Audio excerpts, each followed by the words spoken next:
Circle.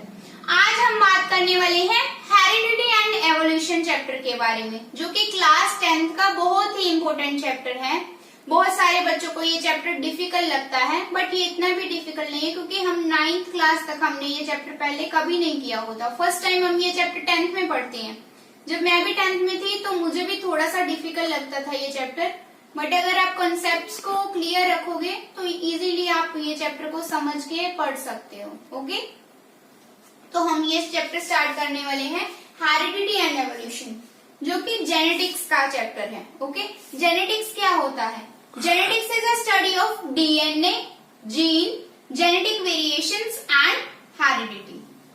Genetics is a study of genetics is study of DNA,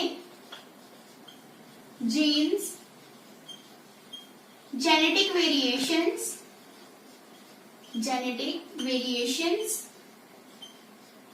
and heredity। अब आप पूछोगे ma'am DNA क्या होता है, जीन क्या होता है, या जेनेटिक वेरिएशंस और हेरिडिटी का क्या मतलब है? तो इन सब को क्लियर करने के लिए मैं सेल ड्रॉ कर रही हूँ। यहाँ पे ये सेल है। ओके, सेल के अंदर ये सेल का न्यूक्लियस पड़ा हुआ है, सेल का न्यूक्लियस पड़ा हुआ है, और सेल के न्यूक्लियस के अंदर थ्रेड लाइक स्ट्रक्चर प्रेजेंट होती है, जिसको हम क्रोमोसोम्स बोल देते हैं। तो मैं अगर ये थ्रेड लाइक स्ट्रक्चर बाहर निकाल के देखूं, this thread like structure is called chromosome. और ये क्रोमोसोम जो है वो डीएनए की क्वाइलिंग हुई पड़ी है, किसके ऊपर? हिस्टोन प्रोटीन्स के ऊपर। हिस्टोन प्रोटीन्स के ऊपर डीएनए इस तरह से क्वाइल्ड पड़ा हुआ है क्रोमोसोम में। तो मैं दिखाऊं तो इस तरह से क्रोमोसोम के ऊपर डीएनए की क्वाइलिंग हुई है। ओके, और अगर डीएनए को खोलूं यहाँ पे, ये हिस्टोन प्रोटीन है आपका, हिस्टोन प्रोटीन, इसके ऊपर डीएनए की क्वाइलिंग है। तो डीएनए की एक छोटी सी segment, the segment of DNA which is responsible for the particular characteristic, जो कि एक पर्टिकुलर कैरेक्टरिस्टिक के लिए रिस्पॉन्सिबल है, एक डीएनए की सेगमेंट, उसे हम क्या बोल देते हैं? जीन। क्या बोलेंगे? जीन। तो मैं राइट करती हूँ यहाँ पे gene. Gene is a segment of DNA, segment of DNA which is responsible for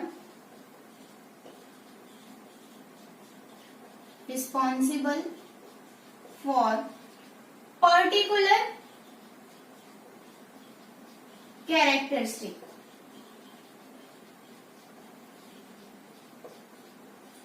एक डीएनए की सेगमेंट जो कि एक पर्टिकुलर कैरेक्टरिस्टिक के लिए रिस्पॉन्सिबल है, जैसे कि आई कलर के लिए। ओके, जीन होते हैं जिसकी वजह से एक कोई ऐसे जीन जो कि आई कलर के लिए रिस्पॉन्सिबल है, या हेयर कलर के लिए रिस्पॉन्सिबल है, ओके, या स्किन टोन के लिए रिस्पॉन्सिबल है। तो डीएनए की एक सेगमेंट जो कि एक पर्टिकुलर कैरेक्टरिस्टिक के लिए रिस्पॉन्सिबल होती है, उसे हम क्या बोल देते हैं? Gene. Okay, and genetic variations. Genetic variations क्या होता है? जीन में चेंजेस आना। वेरिएशंस का मतलब होता है चेंजेस, तो जीन में चेंजेस आना, उसे हम क्या बोल देते हैं? Genetic variations. And heredity. Heredity क्या होता है? हेरिडिटी मतलब होता है पेरेंट्स से कैरेक्टरिस्टिक्स का उनकी नेक्स्ट जनरेशन में पास हो जाना। जैसे कि फादर मदर है, उनकी आई का कलर ब्लैक है, नेक्स्ट उनके जो ऑफस्प्रिंग है उनकी आई का कलर भी ब्लैक है। ओके, तो कैरेक्टरिस्टिक जो है वो नेक्स्ट जनरेशन में पास होना। ओके, उसे हम क्या बोल देंगे? Heredity. Heredity is a, in simple words, heredity refers to the passing of traits from one generation to next generation, मतलब from parents to उनकी next generation to उनके offspring। ओके, उसे हम क्या बोल देंगे? हेरिडिटी बोल देते हैं। जैसे कि मैंने आपको बताया कि पेरेंट्स है, पेरेंट्स की जो हाइट है वो टॉल है, तो उनके जो बेबीज हैं, उनके जो ऑफस्प्रिंग्स हैं जो उनके बच्चे हुए उनकी भी हाइट जो है वो टॉल हुई। तो ये क्या हुआ, ट्रांसमिशन हुआ कैरेक्टरिस्टिक का पेरेंट्स से उनकी नेक्स्ट जनरेशन में, उसे हम क्या बोल देंगे, हेरिडिटी। और इन सब की स्टडी को हम क्या बोल देते हैं, genetics. Genetics is the study of DNA, this one is DNA, it is the study of DNA, genes, genetic variations मतलब जीन में जो भी चेंजेस आई वो, और हेरिडिटी, इन सब की स्टडी को हम क्या बोल देते हैं, जेनेटिक्स बोल देते हैं। ओके, अब हम बोलोगे मैम ट्रेड्स क्या होता है। ट्रेड्स पास होना वन जनरेशन से उनकी नेक्स्ट जनरेशन। ट्रेड्स का मतलब होता है कैरेक्टरिस्टिक, कोई भी पर्टिकुलर कैरेक्टरिस्टिक, जैसे कि मैंने आपको बताया हेयर कलर है, ओके, या स्किन टोन है, या आई कलर है, ओके, ये सारे क्या है, ट्रेड्स हैं। ट्रेड्स भी दो टाइप्स के होते हैं, traits are of two types. कौन कौन से traits, inherited trades,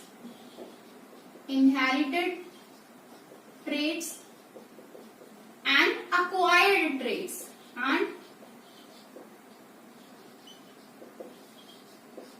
acquired traits, inherited trait का क्या मतलब होता है, इनहेरिटेड ट्रेट का मतलब होता है ऐसे कैरेक्टरिस्टिक्स जो पेरेंट से नेक्स्ट जनरेशन तक पास हुए, उन्हें हम क्या बोल देंगे, इनहेरिटेड ट्रेट्स। अक्वायर्ड ट्रेट्स क्या होते हैं, वो कैरेक्टरिस्टिक्स जो पेरेंट से पास नहीं हुए, ठीक है, आफ्टर बर्थ जो आए, उन कैरेक्टरिस्टिक्स को हम क्या बोल देंगे, अक्वायर्ड ट्रेट्स। अब आपको डिफरेंस पता लग गया। ट्रेट्स का मतलब होता है कैरेक्टरिस्टिक्स, इनहेरिटेड ट्रेट्स का मतलब होता है जो पेरेंट से ट्रेट्स पास हुए, जो पेरेंट से कैरेक्टरिस्टिक्स नेक्स्ट जनरेशन में आए, उन्हें हम इनहेरिटेड ट्रेट्स बोल देंगे। अक्वायर्ड ट्रेट्स होता है जो आफ्टर बर्थ आए, पेरेंट्स से नहीं आए, वो पेरेंट्स की वजह से नहीं आए, ओके, तो इसको हम क्या बोल देंगे, अक्वायर्ड ट्रेट्स बोल देंगे। Okay,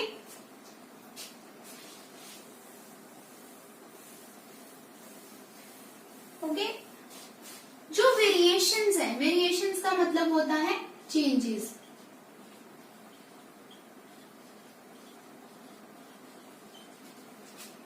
Variations can be evidently seen in case of sexual reproduction.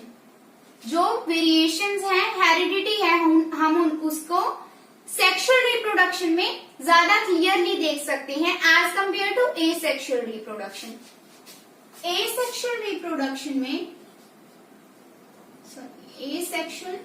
In asexual reproduction, in asexual reproduction only one sex is required, okay, only one sex is required। तो एक ही सेक्स के जो भी characters हैं वो उसके नेक्स्ट जनरेशन, उनके offspring तक पास होती है, ओके। जबकि सेक्सुअल रिप्रोडक्शन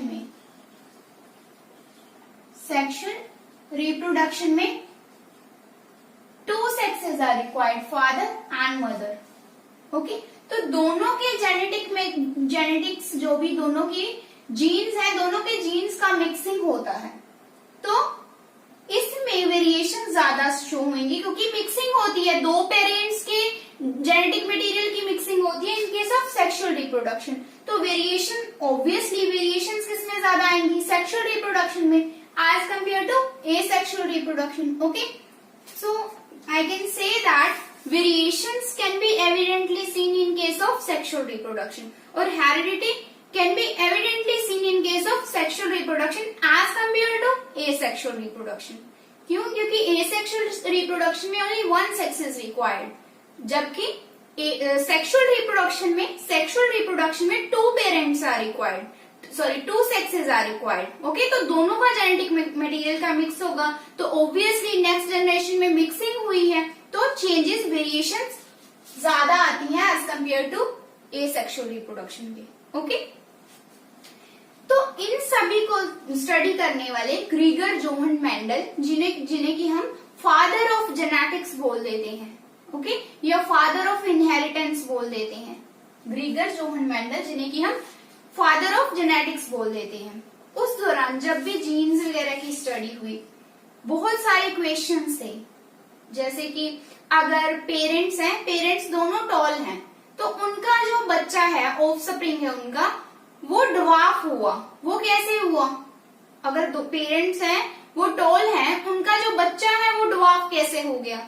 ओके, या ये भी कि अगर फादर है वो टॉल है, मदर है वो ड्वार्फ है, उनका बेबी टॉल, उनका बेबी क्या, उनका ऑफस्प्रिंग क्या होना चाहिए? मीडियम साइज का होना चाहिए, मीडियम हाइट होनी चाहिए, क्योंकि फादर जो है टॉल है, मदर जो है ड्वार्फ है, तो उनका जो ऑफस्प्रिंग है वो कैसा होना चाहिए? Medium height. पर वो टॉल हुआ, वो कैसे हुआ? तो उन सभी क्वेश्चंस को सॉल्व किया ग्रीगर जोहन मेंडल ने। इन सभी को स्टडी करने के लिए कुछ एक्सपेरिमेंट्स किए, किस पे? पी प्लांट लेकर के उन्होंने कुछ एक्सपेरिमेंट्स किए, उनकी वजह से ही जेनेटिक्स स्टार्ट हुई है। ओके, वो पहले ऐसे साइंटिस्ट थे जिन्होंने बहुत सारी क्वेरीज के आंसर किए। ओके, तो ग्रीगर जोहन मेंडल जो है उन्हें फादर ऑफ इनहेरिटेंस बोला जाता है या फादर ऑफ हेरिडिटी बोला जाता है। ओके, उन्होंने पी प्लांट लेकर के पी प्लांट से बहुत सारी जेनेटिक स्टडी की। ओके, पी प्लांट का जो साइंटिफिक नेम क्या है? Pisum sativum. पाइसम सैटिवम इसका साइंटिफिक नेम है पी प्लांट का। तो उन्होंने पी प्लांट ही क्यों लिया? और कोई प्लांट भी तो ले सकते थे, पी प्लांट ही क्यों लिया? क्यों उसी से स्टडी की? कुछ तो ऐसे क्वेश्चंस होंगे, कुछ तो ऐसी चीजें होंगी जो उन्होंने पी प्लांट ही लिया, कोई और प्लांट नहीं लिया। तो इसका रीजन ये है कि पी प्लांट जो होता है उसका लाइफ स्पेन शॉर्ट होता है। ओके, छोटे लाइफ स्पेन की वजह से वो काफी सारी जनरेशंस को स्टडी कर सकते थे। ठीक है, कोई वो ऐसा प्लांट भी ले सकते थे जिसका लाइफ स्पेन बहुत बड़ा हुआ, तो उनकी पूरी लाइफ, जैसे कि कोई ऐसा एनिमल ओके जिसका लाइफ स्पेन 50 ईयर है, तो उनकी हाफ लाइफ तो इसी में निकल जाती है एक ही जनरेशन को स्टडी करने में। इसीलिए उन्होंने पी प्लांट लिया, क्योंकि उसका लाइफ स्पेन बहुत छोटा था, इससे वो बहुत सारी जनरेशंस की स्टडी कर सकते थे।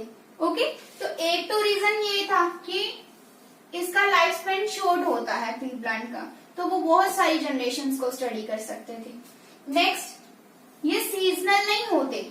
ओके, किसी भी सीजन में आप इनको उगा सकते हो, ये सीजनल प्लांट नहीं है, इसीलिए उन्होंने पी प्लांट ही लिया। और थर्ड बहुत ही इंपॉर्टेंट रीजन ये था कि पी प्लांट लेके उन्होंने बहुत सारी कैरेक्टरिस्टिक्स को स्टडी कर सकते थे। जैसे कि उन्होंने 7 कैरेक्टर्स लिए जिनको उन्होंने इम्पोर्टेंट समझा, जिनको स्टडी के लिए बहुत ही इम्पोर्टेंट समझा। Okay, height of plant, plant की हाइट जिसमें टॉल और dwarf plant. Seed shape, 2 shape जो देखी उन्होंने, राउंडेड और wrinkled, rounded and wrinkled. Seed colour, जैसे सेब, अगर हम पी प्लांट की पी की बात करें ओके, तो उसमें एक तो उनके सीड्स होते हैं येलो कलर के और एक ग्रीन कलर के। ठीक है, तो सीड कलर में green and yellow. Pod shape, जैसे फली होती है ओके, तो उसकी पोड क्या होता है? जैसे फली है, ये उसमें जो ये स्ट्रक्चर है इसको हम क्या बोल देते हैं? पोड। एक तो ये शेप थी और एक इस तरह की, तो इस शेप को क्या बोल दिया? इन्फ्लेटेड और constricted shape. Okay,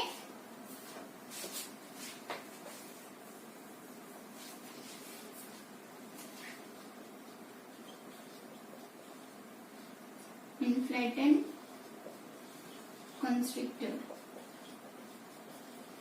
okay, pod colour yellow और green. Okay, flower colour, flower position, ये सारे 7 कैरेक्टर्स को उन्होंने वो स्टडी कर सकते थे। तो यही 3 रीजन थे उन्होंने पी प्लांट ही लिया। उसका लाइफ स्पेन शॉर्ट था, वो काफी सारी जनरेशंस को स्टडी कर सकते थे। दूसरा, ये सीजनल प्लांट नहीं था। ओके, थर्ड एंड बहुत ही इंपॉर्टेंट रीजन कि वो 7 कैरेक्टर्स को स्टडी कर सकते थे पी प्लांट लेकर के। ओके, तो इस तरह से उन्होंने 2 क्रॉस बनाए, मोनोहाइब्रिड क्रॉस और डाइहाइब्रिड क्रॉस।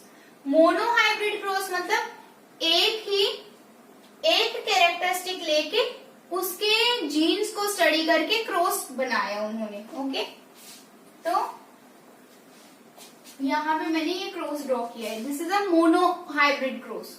ये मोनो हाइब्रिड क्रॉस है जिसमें एक टॉल प्लांट है, ओके, एक ड्वार्फ प्लांट है। एक टॉल प्लांट है, एक ड्वार्फ प्लांट है। तो उनके गैमीट्स क्या बने? Capital T, small T. Okay, तो जो पहली जनरेशन है, पहले जनरेशन में यही तो था, इस तरह से कॉम्बिनेशन बना। तो इसके अकॉर्डिंग जो एक प्लांट है वो टॉल है, दूसरा प्लांट जो है वो ड्वार्फ है। तो क्या पॉसिबिलिटी हो सकती थी कि मीडियम साइज के ऑफस्प्रिंग आते, पर ऐसा नहीं हुआ। सारे के सारे फर्स्ट जनरेशन में, फर्स्ट फीलियल जनरेशन में सारे के सारे जो प्लांट्स हैं उनके ऑफस्प्रिंग है सारे टॉल थे। फर्स्ट जनरेशन में सारे ऑफस्प्रिंग जो है वो टॉल थे, जबकि पॉसिबिलिटी क्या थी कि सारे के सारे मीडियम हाइट के होने चाहिए थे, पर वो टॉल थे। क्यों टॉल थे? क्योंकि एक जीन जो एक ये कैपिटल टी है वो डोमिनेंट था। डोमिनेंट मतलब जैसे कि फादर की हाइट जो है वो टॉल है, मदर की हाइट जो है वो ड्वार्फ है, तो उनके बच्चे की हाइट टॉल हो जाए तो उनमें फादर का जीन डोमिनेंट हो गया, मतलब फादर का जीन अपने आप को एक्सप्रेस कर गया, जबकि मदर का जीन रिसेसिव हो गया, अपने आप को एक्सप्रेस नहीं कर पाया। ओके, तो इसी तरह से जो कैपिटल टी था वो डोमिनेंट था। डोमिनेंट ट्रेट कौन सा होता है? जो अपने आप को एक्सप्रेस कर दे नेक्स्ट जनरेशन में। जबकि रिसेसिव क्या होता है? रिसेसिव ट्रेट क्या होता है? जो अपने आप को एक्सप्रेस ना कर पाए, ओके, नेक्स्ट जनरेशन में, उसे हम क्या बोल देते हैं? Recessive trait. तो मैंने आपको एग्जाम्पल भी दी, जैसे मदर है, हम नॉर्मली बात ले लें, हमारे पेरेंट्स की बात ले लें। फादर है, फादर की हाइट टॉल है, मदर की हाइट ड्वार्फ है। ओके, तो उनके जो ऑफस्प्रिंग है उनकी हाइट क्या होनी चाहिए थी? पॉसिबिलिटी तो ये थी ना कि उनकी हाइट मीडियम साइज होनी, मीडियम हाइट होनी चाहिए थी, पर ऐसा नहीं हुआ। फर्स्ट जनरेशन में उनका जो ऑफस्प्रिंग है वो टॉल आया। क्यों टॉल आया? क्योंकि फादर वाला जो जीन है वो डोमिनेंट हो गया, अपने आप को एक्सप्रेस कर गया। ओके, वो डोमिनेंट हो गया, और मदर जो है, मदर का जो ट्रेट है वो क्या हो गया? रिसेसिव हो गया। तो यहाँ पे भी कैपिटल टी जो है वो टॉल आई। पहली जनरेशन में कैपिटल टी टॉल आई, मतलब सारे के सारे प्लांट जो ऑफस्प्रिंग थे, जो सारे के सारे प्लांट्स थे वो टॉल थे फर्स्ट जनरेशन में। ओके, तो इसे हम लॉ ऑफ डोमिनेंस बोल सकते हैं। ओके, कि एक पेरेंट का जो ट्रेट है वो एक्सप्रेस कर जाए और दूसरे पेरेंट का रिसेसिव हो जाए, अपने आप को एक्सप्रेस ना करे, उसे हम क्या बोल देते हैं? डोमिनेंट ट्रेट बोल देते हैं। ओके, अब उसने फर्स्ट जनरेशन से दो एज अ पेरेंट लिए। ओके, तो कैपिटल ये दोनों ले लिए, एज अ पेरेंट ले लिए। अब इनके गैमीट्स क्या बने? Capital T, small T, capital T, small T. Okay, तो सेकेंड जनरेशन में क्या हुआ? एक तो टॉल ऑफस्प्रिंग था, एक तो टॉल प्लांट था, ठीक है, सॉरी, तीन जो थे वो टॉल ऑफस्प्रिंग थे, टॉल प्लांट थे, और एक जो है वो ड्वार्फ आया। ओके, तो इसकी रेशो क्या आई? 3:1 फिनोटिपिक रेशो आई। अब आप बोलोगे फिनोटिपिक रेशो क्या होता है?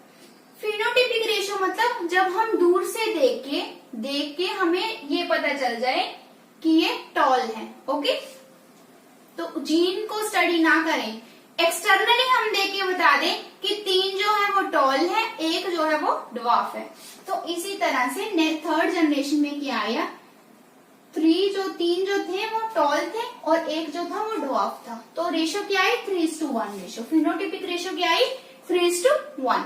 ओके, जब जीन्स को अगर हम इस क्रॉस के अकॉर्डिंग देखें, जीन्स को स्टडी करके देखें, एक टॉल, एक कैपिटल टी, दो क्या है? कैपिटल टी, स्मॉल टी, मतलब हेट्रो, और एक क्या है? Small T. Okay, dwarf. तो फिनोटिपिक रेशो के आगे 3:1 और जीनोटिपिक रेशो के आगे 1:2:1। ओके, तो क्या पढ़ा हमने हेरिडिटी एंड एवोल्यूशन चैप्टर में? हेरिडिटी का मतलब होता है transmission of characteristics from their parents to the next generation.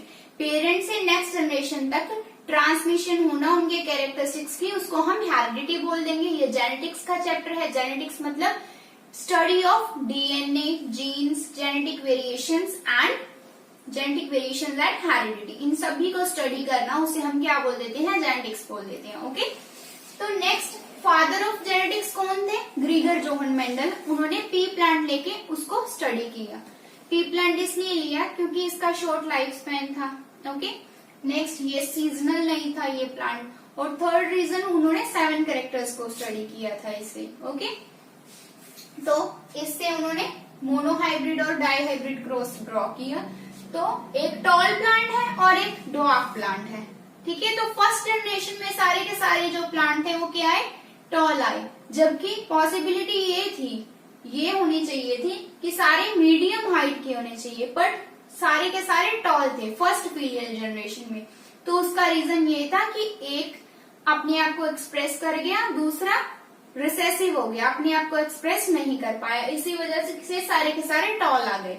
Okay, तो फर्स्ट जनरेशन में से उन्होंने एज अ पेरेंट 2 लिए, तो उनके जो एक था 3 थे वो टॉल आए और एक ड्वार्फ आया। तो फिनोटिपिक रेशियो हमारे पास आ गई 3:1, और जीनोटिपिक रेशियो जीन्स को स्टडी करके अगर हम देखें, क्रॉस के अकॉर्डिंग जीन को स्टडी करके देखा तो 1:1 रेशियो जो आई थी। अगर आपको मेरी वीडियो पसंद आती है then like it, share it and subscribe it, and don't forget to press the bell icon. Thank you.